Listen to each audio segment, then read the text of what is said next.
Hey guys, Gino Zero, how you doing? I hope all is well in YouTube land, whatever part of the world that you are in. Okay, today we're going to make some cornbread dressing. Now this is something that we make from scratch. I'm just going to show you the way that I was shown how to make it. And keep in mind, this is something that you can do any time throughout the year. It doesn't have to be a special occasion or a holiday or any of that kind of stuff. This is very, very good stuff, and I love it. The last couple of days we've been making cornbread and we've been making biscuits, and it does help if the stuff's, you know, a day old or 2 days old, where it's a little stale, because it'll absorb the moisture a little bit better. But if you want to make it the same morning, then, you know, do whatever it is that you want to do, and it'll still be fine. So first thing that we do is we preheat our oven to 400 degrees, and then we're going to bring 3 cups of chicken broth to a boil. I'm using chicken broth. Feel free to use turkey broth or vegetable broth or whatever it is that you have on hand that you want to use. You want to make that from the cubes, that's great. Whatever you want to do, you need 3 cups of flavored liquid of some sort. There you go. So now what we're going to do is we're going to have in a large mixing bowl, we're going to break up some of the cornbread. We're just going to, you see how I'm just kind of breaking it up with my hands. We're going to need probably about 4 cups worth or so of cornbread. That should be, if you use like the Jiffy box cornbread stuff, that should be maybe 1 box. You might have to make 2 just to make sure you got enough. Make sure you got enough cornbread, but it should look somewhere about like that, the consistency. And we are going to have, like I say, 4 cups of cornbread. Then we're going to go with 5 regular size biscuits. These aren't J-No size biscuits. These are just regular size biscuits that we made. So we're going to also crumble them up into the mix. Everything that you're going to need a total of 4 eggs. 2 are going to be hard boiled and 2 are going to be left raw. You're going to need, well, my recipe calls for 1 cup of chopped celery, which I do not have, so I'll be leaving that out. The recipe calls for 3 tablespoons of onion. That's about 1/4 of a large onion or so that you're going to need finely chopped or minced, finely diced and minced. You're going to need a teaspoon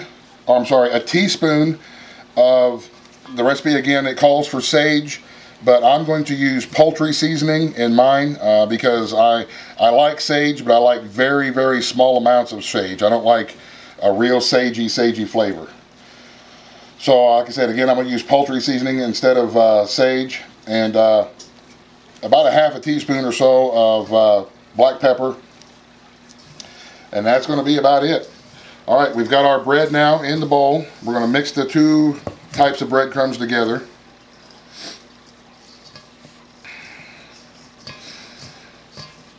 Give it a good mixture, and in the middle here we're going to kind of make a little bit of a well in the center of our bowl, and we are going to add our 3 cups of broth. We're going to just pour it right in.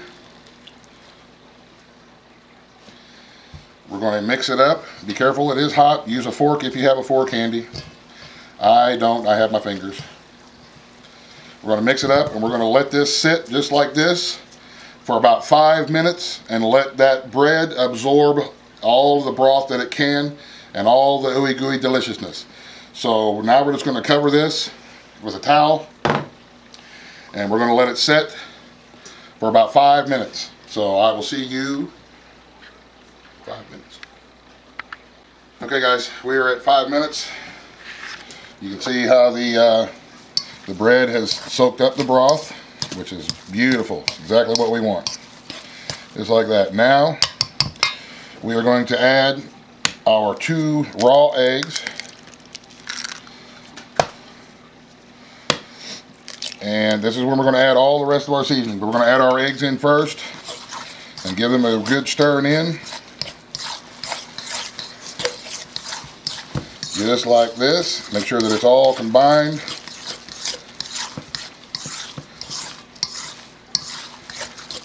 Nice, and it's going to hold it all together. Eggs are a great binder.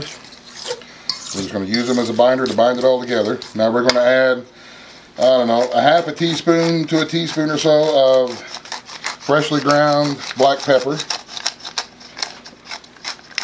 And we are going to add, I'm going to sprinkle a little bit of garlic powder in with mine too, just a little bit of dusting on the top. This is when you can add, since I didn't have any celery, we're going to use a little bit of celery salt, just for that little bit of celery flavor. Again, just dusting the top. And we're going to add our, maybe not quite a whole teaspoon-ish of poultry seasoning into the equations. Keep in mind, this is just what I'm putting in ours. Feel free to use whatever seasonings you like in yours. I'm going to mix in all these seasonings in here now. Alrighty. Now I'm going to add our minced onion. Remember, this is about about a quarter of an onion or so. Add that in there and mix it all up.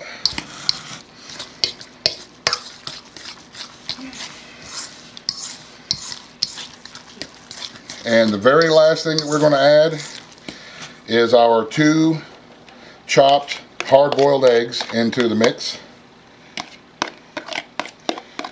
Great flavor. Eggs add great flavor. And we're just going to kind of fold those into the mix so we don't squish them all up. Get them mixed in good. Now, use whatever kind of vessel you're going to bake it in. I'm going to use this little, I guess it's what, about an 8-inch crock or so. I don't even know how big it is. But we're going to transfer this into the pan that we're going to bake it in.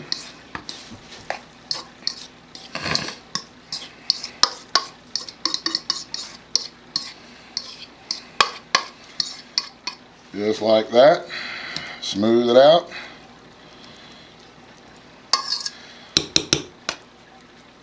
And this is ready to go into a 400-degree oven for about 1 hour or so. If it's deeper, it may take a little bit longer. If you have a smaller, thinner pan, it may take a little bit less. For this one right here, a deep pan, I'm going to do it at 1 hour. If you're using a smaller pan that's only a couple inches high, I would check it at about 35 minutes and start checking it every 5 or 10 minutes from there. But for our big thick pan, we're going to do 1 hour. So we're going to put this in the oven and we'll see you guys in about an hour. Okay guys, we are right at an hour. We're at about 55 minutes actually, somewhere around there. So we're going to pull this out. We're going to set it onto a hot pad. Now this is no different than any other type of bread or cake or anything like that. You can do the old knife test, and if it comes out clean, then it is done. This cornbread dressing is now done, and man, it smells great. It makes a wonderful side dish to any meal. It doesn't have to be only during the holidays when you make it. It is really good. We're going to set this aside now and let it rest and stand for a few minutes. You can either serve it out of this bowl, or like I said, it's pretty much just a big bread. You can put it onto a plate and cut it into sections that way, or you can just dip it out with a spoon. Whatever you are into, feel free to do your thing. So there you have it. I'm not going to do a taste test because I'm going to save. I like mine with a little bit of gravy on it, so we're going to do it a little bit later. Just wanted to show you how I make it. Hope it helps. It is wonderful. Give it a shot. Y'all have a great day. Thanks for watching. God bless. In the end. Okay, not the end. Here we go. I just wanted to show you guys what it looked like on the inside. Man, it is delicious. It is some of my favorite stuff. You want it a little bit crusty on top and nice and moist in the middle. And it is delicious. I serve mine right alongside the turkey with the gravy on top of it. And that's how it looks.